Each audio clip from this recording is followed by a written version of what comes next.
Assalamualaikum warahmatullahi wabarakatuh. Perkenalkan, nama saya Edelia Selinda Zahra. Di sini saya akan menjelaskan mengenai raw jewels atau perhiasan mentah. Nah, mengenai perhiasan mentah, ada yang merupakan barang tambang dan ada juga yang dari laut. Barang tambang tersebut berupa batu mulia. Beberapa di antaranya adalah batu zamrud, pirus, rubi, safir, dan emas. Sedangkan perhiasan yang berasal dari laut yaitu dari mutiara dan terumbu karang. Yang pertama adalah batu zamrud. Batu zamrud ini sebenarnya sudah dikenal sejak zaman Mesir kuno. Berdasarkan sejarah, kaum Mesir telah menambang batu zamrud sejak 3500 sebelum Masehi. Pada zaman dahulu, orang mengenakan batu zamrud sebagai bandul kalung yang diikat pada cincin, agar dapat menolak segala pikiran jahat dan menjaga diri supaya tetap suci murni, terutama bagi para gadis. Saat ini, Kolombia masih menjadi negara penghasil emerald atau zamrud terbaik di dunia. Salah satunya terdapat di pertambangan Muzo, di sebelah barat laut dari Bogota, yang menghasilkan batu zamrud berkualitas tinggi berwarna hijau tua. Lalu, ada batu pirus. Istilah pirus berasal dari kata bahasa Arab, fairus. Batu pirus sudah digunakan semenjak 7.000 tahun silam oleh bangsa Mesir kuno. Tidak hanya dijadikan perhiasan yang dipakai manusia, batu ini juga digunakan untuk menghias bangunan. Salah satunya adalah kubah masjid kuno, yaitu Tilakari di Samarkand, yang memancarkan warna biru langit, disebabkan karena dilapisi ubin batu fairus. Selanjutnya adalah batu rubi. Nama rubi berasal dari ruber, kata Latin yang berarti merah, disebut juga sebagai rajanya batu permata. Batu rubi kualitas tertinggi, paling transparan dan dengan warna terbaik biasanya berasal dari Mogok, Myanmar. Dari daerah tersebut, batu rubi yang menyerupai darah merpati ditemukan. Batu jenis ini adalah jenis rubi terbaik yang paling berharga di dunia. Harga batu rubi sangat ditentukan oleh warna, di mana warna merah yang paling terang merupakan batu rubi terbaik. Selain warna, penentu bagus atau tidaknya batu rubi tersebut bisa dilihat dari kejernihan yang dimilikinya. Batu safir, dalam bahasa Yunani, batu ini dinamakan Zafiros, dalam bahasa Latin Sapphirus, bahasa Ibrani Sapir, dan dalam bahasa Persia disebut Yakut. Dahulu, raja-raja mengenakan sapir di leher mereka sebagai pertahanan yang kuat terhadap bahaya atau tolak bala.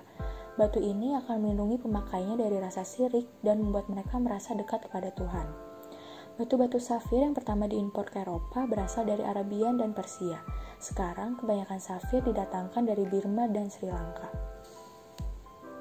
Pada abad ke-16 di Arab, ditemukan manuskrip yang menunjukkan tungku untuk proses pembuatan batu mirah dan safir. Naskah tersebut menggunakan bahasa Arab yang menggambarkan cara kerjanya. Pada 4.000 tahun yang lalu, orang-orang Mesir telah mulai menambang emas. Teknik penambangan emas dari Mesir inilah yang kemudian ditiru dan dikembangkan di berbagai belahan dunia, seperti di Persia yang sekarang Iran, Yunani, dan Romawi yang sekarang adalah Italia. Penambangan di Mesir, yaitu tambang emas Nubia, termasuk yang terbesar dan terluas di Mesir kuno. Nah, gambar di samping merupakan liontin emas abad ke-17 dari India. Liontin emas ini bertatakan batu delima dan zamrud berpotongan datar, dan berlian segi besar, dalam pola burung dengan latar belakang rubi yang rimbun. Seiring kemajuan zaman dan teknologi, perhiasan emas memiliki berbagai model, bahkan ditemukan varian warna lain dari emas. Hingga saat ini, paling tidak ada 3 warna emas yang ditawarkan di pasaran, yaitu emas kuning, emas putih, dan rose gold. Selanjutnya adalah mutiara. Dari laut datanglah mutiara-mutiara halus yang indah. Mutiara atau disebut juga batu alu-lu adalah benda bulat mengkilap yang terbentuk di dalam cangkang hewan air dari bangsa sesiputan atau maluska. Mengenai mutiara, di dalam Al-Quran telah dijelaskan mengenai penggambaran surga yang dihiasi oleh mutiara, tanah surga yang berasal dari misik, dan batu kerikil dari mutiara. Dahulu, mutiara dipakai untuk menghiasi mahkota Raja Romawi dan merupakan simbol kekuasaan. Salah satu ratu yang terkenal mengenakan perhiasan mutiara ialah Ratu Cleopatra.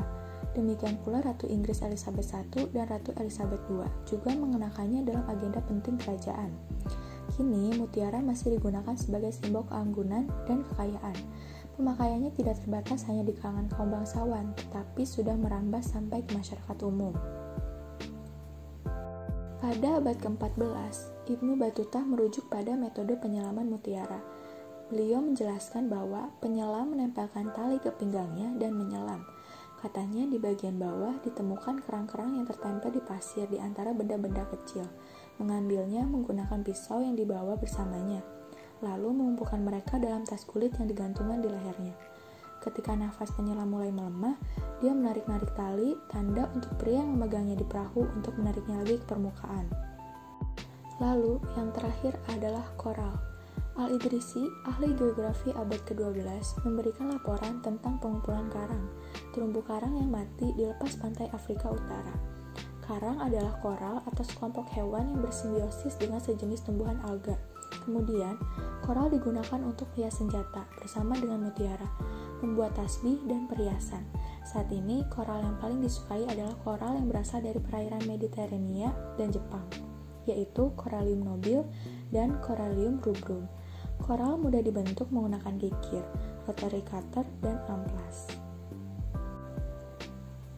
Sekian presentasi dari saya, mohon maaf apabila ada kesalahan. Wabillahi taufiq wal hidayah. Wassalamualaikum warahmatullahi wabarakatuh.